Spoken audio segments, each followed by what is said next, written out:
Hello viewers, आज मैं doctor पूजा मलिक बात करने वाली हूँ पानी के विषय को लेकर।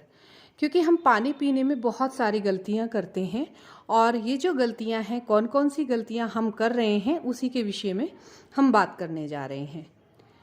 तो चलिए पहली गलती की बात करते हैं और वह है बहुत ज़्यादा पानी पीना।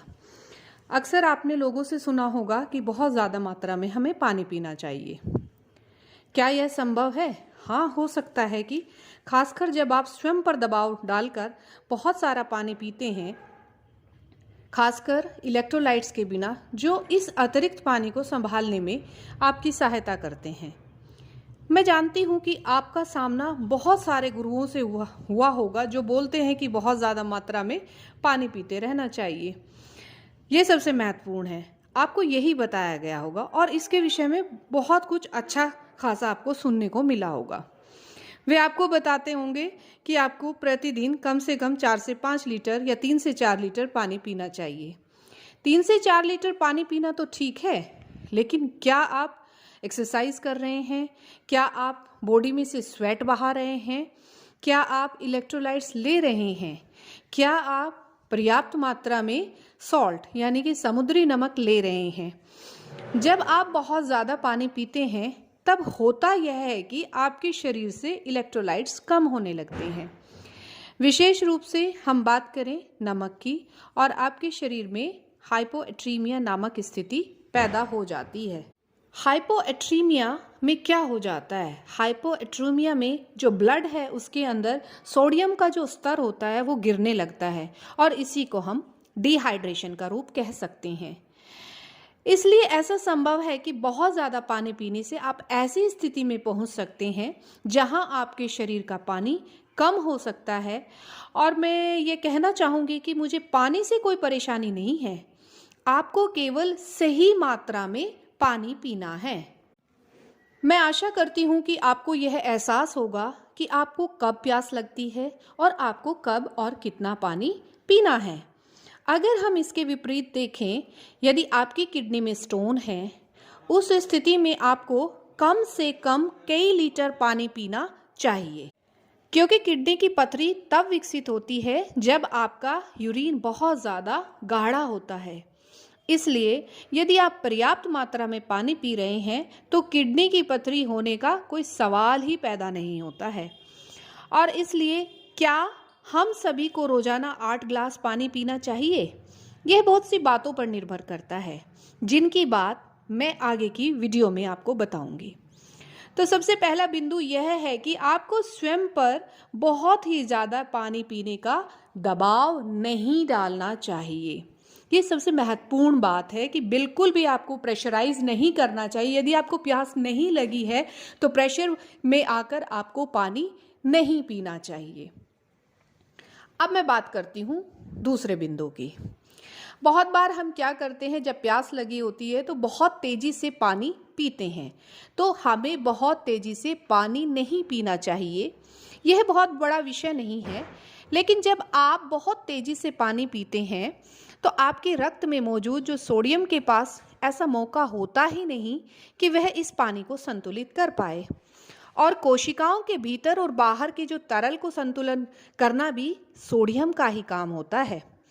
और जब आप बहुत ज़्यादा और बहुत तीव्र गति से पानी पीते हैं तो इसके कारण भीतरी अंगों में सूजन पैदा हो सकती है, खासकर यदि आप बहुत ज़्यादा पानी पीते हैं और बहुत तेज़ी के साथ में पानी पीते हैं। क्योंकि होता यह है कि सोडियम कोशिकाओं के भीतर बहुत तेज़ी से घुसने लगता है और कोशिकाओं के बाहर सोडियम की कमी हो जाती है। इसलिए एक असंतुलन की स्थिति पैदा हो सकती है। इसलिए आप जब भी पानी पिएं, धीरे धीरे पानी को पिएं। अब मैं बात करती हूँ तीसरे बिंदु की। शायद आप सोचते होंगे कि अगर आप अन्य तरल पदार्थों से अपने शरीर की पूर्ति कर रहे हैं, पानी की पूर्ति कर रहे हैं, तो यह ठीक नहीं है। जैसे आप चाय लेते हैं, कॉफ़ी, दही, सोडा, कोल्ड ड्रिंक, इससे शरीर में पानी की पूर्ति की जगह पर पानी की कमी हो जाती है। क्यों? ऐसा क्या कारण है कि इनमें पानी होते हुए भी आपके शरीर में पानी की कमी हो जाती है? इसका कारण है क्योंकि ये जो कोल्ड ड्रिंक है, सोडा है, चाय है, कॉफ़ी है, ये डायूरेटिक इफ़ेक्ट वाले होते हैं। डायूरेटिक इफ़ेक्ट का अर्थ ये होता है कि किडनी की फंक्शनिंग को ये तेज़ कर देते हैं, जिससे बार बार जो शरीर का जो फ्लूइड है किडनी बाहर फेंक देती है, यूरिनेशन बहुत ज़्यादा बढ़ जाता है। तो कई बार बहुत से लोग डायूरेटिक मेडिसिन्स भी लेते हैं तो उन्हें बार बार यूरिनेशन के लिए जाना पड़ता है। तो जब बाहर फ्लूइड निकलेंगे तो आपकी बॉडी में पानी की कमी हो सकती है। तो पानी की बड़ी जो कमी हो सकती है तो उस समय आपको बार बार पानी पीते रहना पड़ेगा।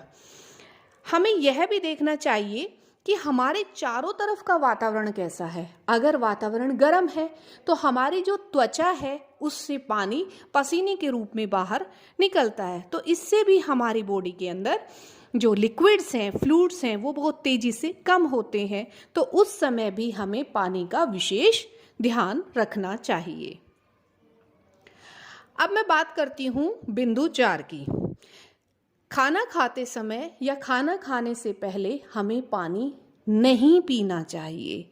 ये बहुत इम्पॉर्टेंट बिंदु है जो मैं डिस्कस करने जा रही हूँ। बहुत सारे लोग क्या करते हैं कि खाना खाने से पहले या खाना खाते वक्त बीच में भी पानी पी लेते हैं, जो बिल्कुल भी सही नहीं है। पेट की दृष्टि से तो बिल्कुल भी सही नहीं है, क्योंकि जब हम खाना खाते हैं तो हमारे स्टमक में एक एसिड होता है जिसको हम हाइड्रोक्लोरिक एसिड के नाम से जानते हैं। जब हम पानी पीते हैं तो जो एसिड है इसका एसिडिक नेचर डाइल्यूट हो जाता है, जिससे हमारा जो स्टमक है उसके अंदर वीकनेस आनी शुरू हो जाती है और वो खाने को प्रॉपर तरीके से डाइजेस्ट नहीं कर सकता है। स्पेशली स्टमक के अंदर प्रोटीन का डाइजेशन होता है, तो प्रोटीन हम प्रॉपरली डाइजेस्ट नहीं कर पाएंगे। तो प्रोटीन का डाइजेशन प्रॉपर हो इसलिए हमें खाने के मध्य में पानी नहीं पीना चाहिए और खाने से आधा घंटा पहले और खाने के आधा घंटे बाद तक कम से कम पानी नहीं पीना चाहिए। आप जैसे कि जानते हैं आयुर्वेद के अनुसार हमारे पेट के अंदर जठराग्नि उत्पन्न होती है। अगर हम उस अग्नि पर पानी डाल देंगे तो हमारा जो डाइजेस्टिव सिस्टम है वो उसका रिवर्स प्रतिरोधात्मक रूप में उसका विरोध करेगा, जिससे हमारा डाइजेस्टिव सिस्टम गड़बड़ हो सकता है। इसलिए मैं हमेशा सलाह देती हूँ कि यदि आपको पानी पीना भी है तो बहुत कम अल्प मात्रा में ही पानी पीना चाहिए, अन्यथा आप अवॉइड ही करें तो आपके लिए बेहतर होगा। और इससे प्रोटीन का जो डाइजेशन है, अगर आप पानी नहीं पिएंगे तो प्रोटीन का डाइजेशन आपका अति उत्तम तरीके से हो पाएगा। अब मैं बात करती हूँ अंतिम बिंदु की, 5वें बिंदु की। अधिक मात्रा में बहुत ज़्यादा ठंडा पानी पीना नहीं चाहिए। बहुत से लोग क्या होते हैं, गर्मी में बाहर से आते हैं और एकदम से फ्रिज में से बॉटल निकाली और चिल्ड पानी तुरंत पीना शुरू कर देते हैं। उसका क्या साइड इफ़ेक्ट है?